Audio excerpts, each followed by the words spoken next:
due to COVID-19 pandemic, I would like to give my classes through online. So, as a part of it, today we are going to learn about trigonometry in maths subject.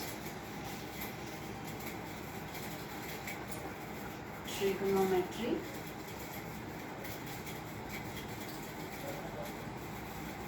For 10th class students, this is a new concept, new branch which we haven't studied in our previous classes. In our previous classes, we have studied about geometry, algebra, and all the mensuration likewise.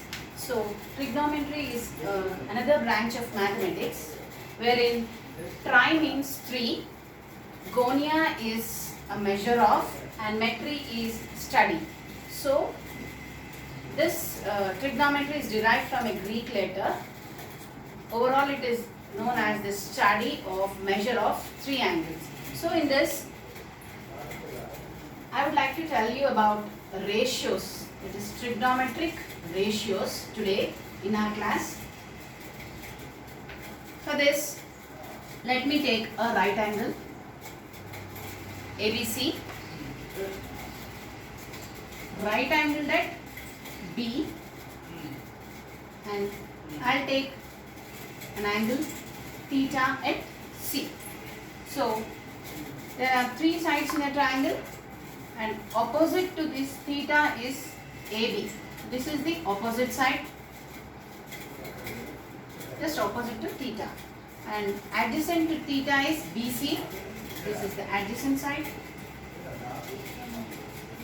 and we all know that the side opposite to the right angle is known as the hypotenuse. All this we all know. And coming to the trigonometric ratios, now the first one is sine theta. In short, this is called as sine theta. Sine theta is a ratio opposite side to theta by the hypotenuse. Opposite side to theta by the hypotenuse. This ratio is called as sine theta. The second one, cosine theta. In short, cosine theta, in short we call it as cos theta. This is adjacent side to theta, adjacent side to theta by the hypotenuse. Okay.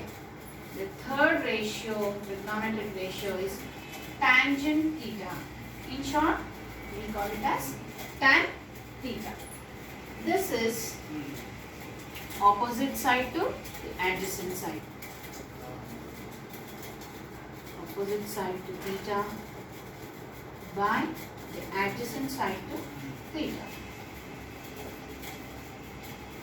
We can also tell tan theta as a ratio of sine by cos. How? As we all know, sine theta is opposite side to theta by hypo, whereas cos is adjacent side to hypo. When we divide both of them, we cancel the hypotenuse, we only get opposite side by adjacent side. So we should remember that tan theta is sine by cos. Okay. These 3 are the trigonometric ratios, and we can form the other 3 trigonometric ratios by the multiplicative inverse of the 3. If you are well versed with all these 3, we can easily write down the other 3 trigonometric ratios.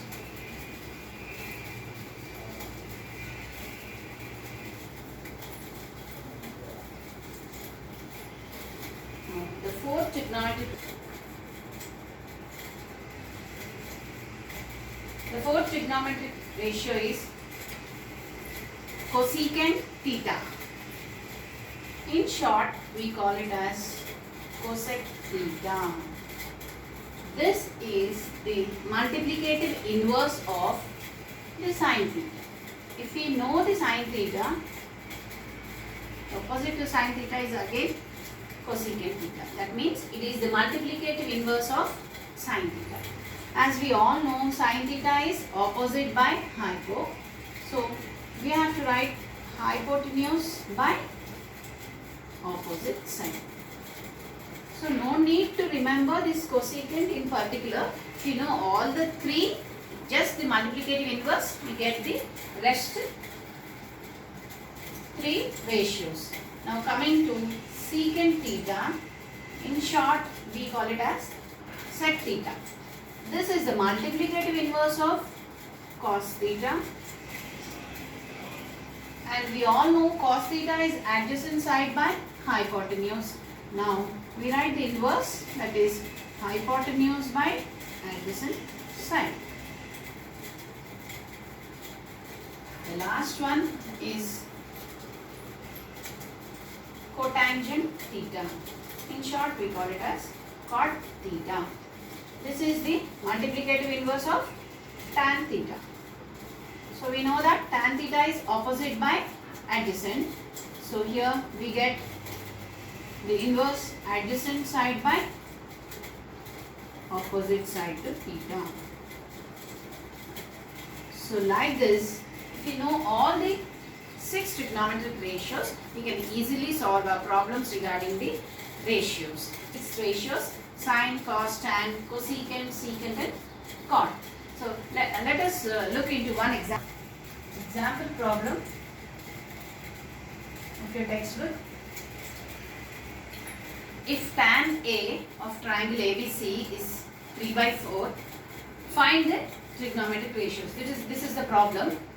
If tan A is 3/4, find the trigonometric ratios.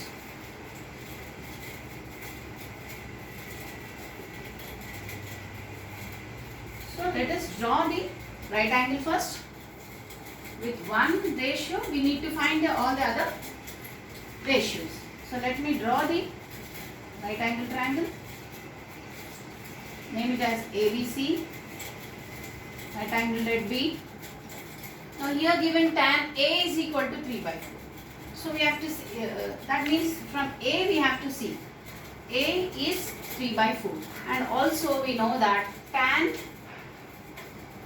A. What is the formula of tan? Opposite side to A by adjacent side to A. This is the formula. This is equal to 3/4, that is given in the problem.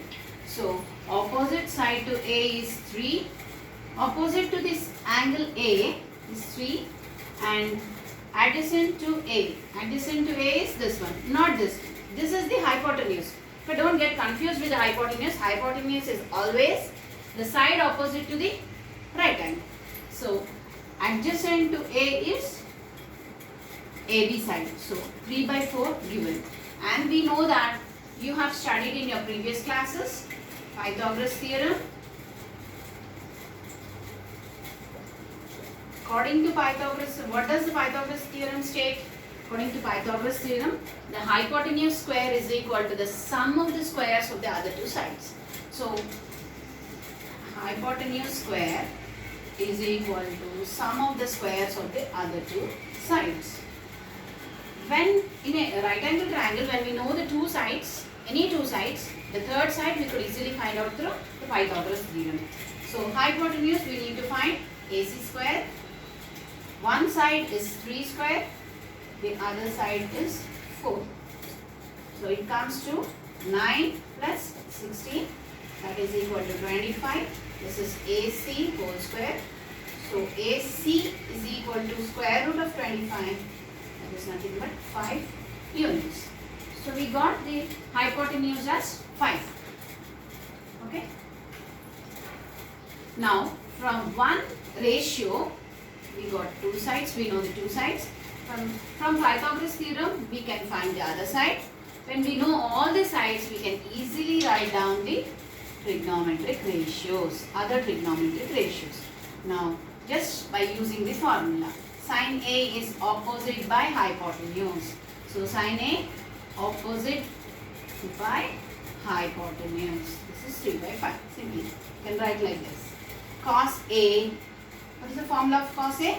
It is adjacent by hypotenuse. Adjacent to A. So adjacent is 4 by hypotenuse. 4 by 5 is cos A. And we know tan A it is given. Now we come to cosecant A. Cosecant A is simply the multiplicative inverse of sin A. So sin A we know 3 by 5. So cosecant is 5 by 3. And next secant A. Secant A is a multiplicative inverse of cos A. So cos A is 4 by 5. We can write it as 5 by 4. And the last one is cot. Cot is a multiplicative inverse of tan.